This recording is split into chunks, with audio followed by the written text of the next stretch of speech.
les apparences sont trompeuses. J'aimerais lire deux textes dans le Nouveau Testament. Le premier dans l'Évangile de Marc au chapitre 8, verset 36, où Jésus déclare « Que sert-il à un homme de gagner tout le monde s'il perd son âme ?» Et puis un deuxième dans Luc 12, verset 15 « Gardez-vous avec soin de toute avarice, car la vie d'un homme ne dépend pas de ses biens, serait-il dans l'abondance ?»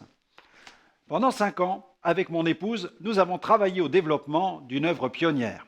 Très vite, nous avons compris qu'il fallait absolument diversifier les formes d'évangélisation si nous voulions atteindre un public beaucoup plus large. Nous avons fait du social, nous avons mis sur pied des stands bibliques, nous avons fait du porte-à-porte, organisé des semaines de la Bible, projeté des films, organisé des fêtes d'enfants, invité des prédicateurs, etc. Et puis, pour venir en aide à ceux qui souffraient de dépression, nous avons ouvert une permanence tous les jeudis.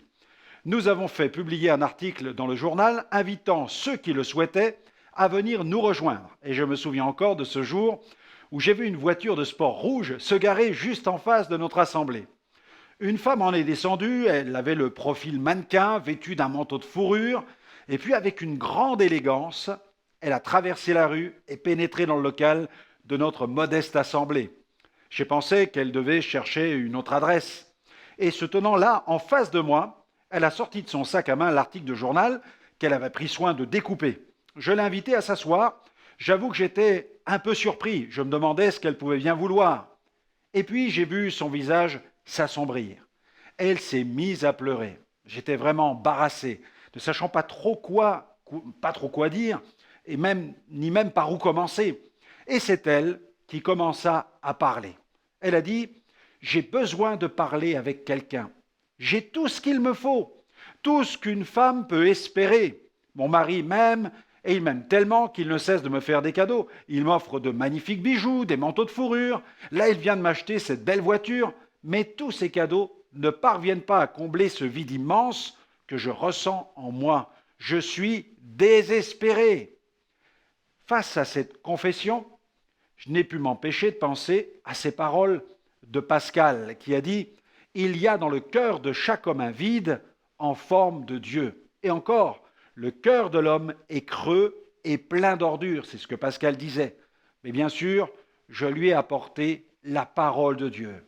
L'homme est bien plus qu'un corps. Il est un esprit habitant un corps, il est bien plus qu'une espèce animale. Il est le couronnement de la création. Il porte en lui la signature de Dieu qui est esprit. L'homme est un être spirituel. Et en créant l'homme, Dieu l'a doté d'un esprit qui peut lui permettre d'établir une relation personnelle avec Dieu. Le docteur Tozer a fait cette déclaration. Il a dit « Sans aucun doute, la pensée la plus grande et la plus majestueuse que l'esprit puisse concevoir est celle de Dieu. » Aussi, balayons tous nos a priori, nos préjugés. Allons vers toutes les créatures de notre Dieu qui ont toutes besoin du salut. Alors, j'aimerais vous recommander cette prière pour aujourd'hui. Il est plus important d'être riche en toi que riche sur cette terre.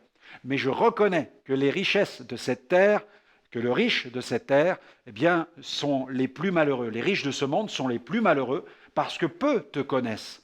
Lève des ouvriers pour que tous aient l'occasion d'entendre parler de toi dans ce monde.